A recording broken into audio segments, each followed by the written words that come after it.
غریب لکڑہارا۔ پیارے بچوں، بہت عرصہ پہلے کی بات ہے، کہیں دور دیس میں ایک جنگل کے قریب چھوٹے سے گاؤں میں ایک گھرانہ آباد تھا۔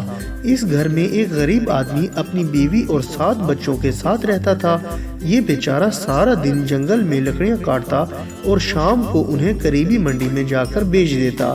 اس طرح جو رقم اسے ملتی اس سے اپنے بیوی بچوں کے لیے کھانے کا سامان خرید کر گھر لے آتا۔ دن اسی طرح گزر رہے تھے کہ اچانک غریب لکڑہارے کا کام بہت کم رہ گیا۔ لوگوں نے لکڑیاں خریدنا کم کر دی۔ ایک روز لکڑہارا اپنی بیوی سے کہنے لگا، اب تو میری آمدنی اتنی کم ہو گئی ہے کہ ہم لوگوں کا کھانا بھی پورا نہیں ہوتا۔ کیوں نہ ہم ان بچوں کو جنگل میں چھوڑ آئیں، اس کے بعد کم از کم ہم دونوں کا گزارا تو آرام سے ہو جائے گا اور بچے بھی جنگل میں گزارا کر ہی لیں گے۔ اتفاق کی بات ہے کہ جب لکڑہارا اپنی بیوی سے یہ باتیں کر رہا تھا تو ان کا سب سے چھوٹا بیٹا ان کی باتیں سن رہا تھا۔ لکڑہارے کے اس بیٹے کا قد بہت ہی چھوٹا تھا اور وہ سب پیار سے اس کو چھوٹو کے نام سے پکارا کرتے تھے۔ چھوٹو اپنے امی ابو کی باتیں سن کر باہر آیا اور چھوٹی چھوٹی کنکریاں اٹھا کر اپنی جیبوں میں بھر لیں۔ دوسرے دن صبح لکڑہارے کی بیوی نے بچوں کو اٹھایا اور کہا، بچوں آج ہم سب جنگل میں لکڑیاں کاٹنے جائیں گے۔ سب بچے جلدی جلدی اٹھ کر تیار ہوئے اور جنگل کی طرف چل دیے۔ چھوٹو سب سے پیچھے چلا آ رہا تھا۔ اس نے راستے میں چھوٹی چھوٹی کنکریاں جیب سے نکال کر گرانی شروع کر دیں۔ جنگل میں کافی دور پہنچ کر لکڑہارے کی بیوی نے بچوں سے کہا، تم یہاں لکڑیاں جمع کرو، ہم آگے سے لکڑیاں کاٹ کر کچھ ہی دیر میں واپس آ جائیں گے۔ پھر لکڑہارا اور اس کی بیوی وہاں سے چلے گئے۔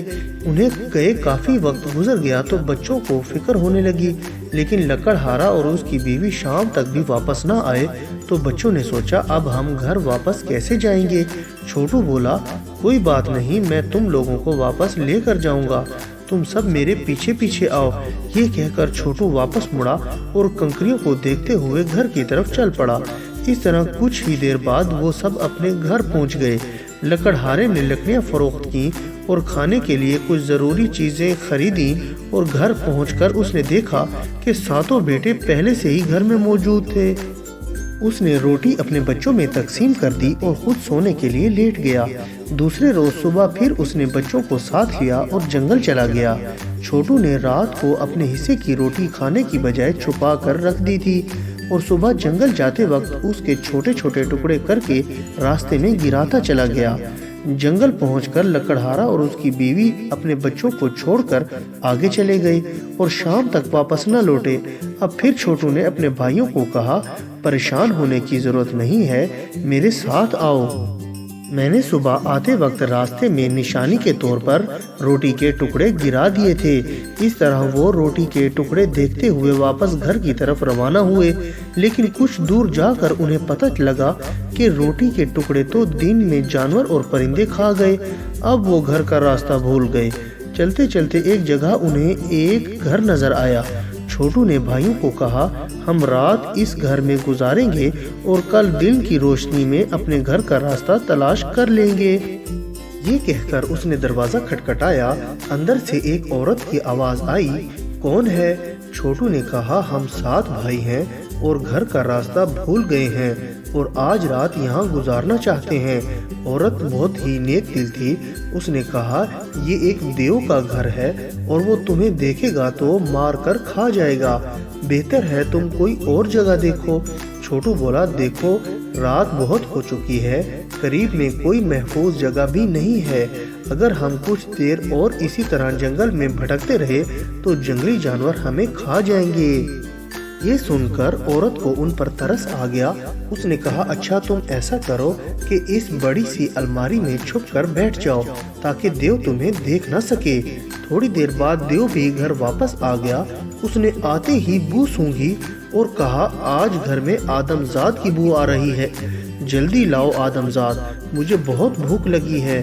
دیو کی بیوی بولی، نہیں یہاں کوئی آدم زاد نہیں ہے، میں نے تمہارے لیے بکرے کی ران روسٹ کر رکھی ہے۔ یہ کہہ کر اس نے دیو کو کھانا دیا۔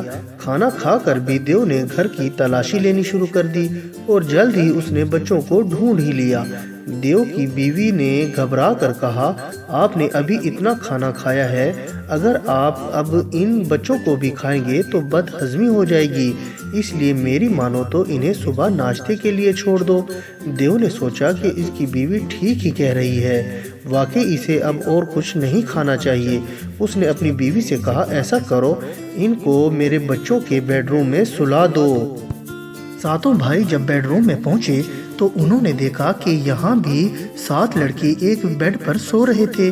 انہوں نے چپکے سے ان کے سر سے تاج اور رومال اتار کر اپنے سر پر رکھے اور سو گئے۔ آدھی رات کے بعد جب دیو اٹھا، اب اس سے اور صبر نہیں ہو رہا تھا۔ وہ بچوں کے بیڈ روم میں پہنچا اور ایک بڑے چاقو سے ساتوں بھائیوں کو باری باری ذبح کر دیا۔ لیکن یہ کیا؟ یہ بچے تو وہ نہیں تھے جن کو اس نے ذبح کرنا تھا، بلکہ یہ تو اس کے اپنے بیٹے تھے۔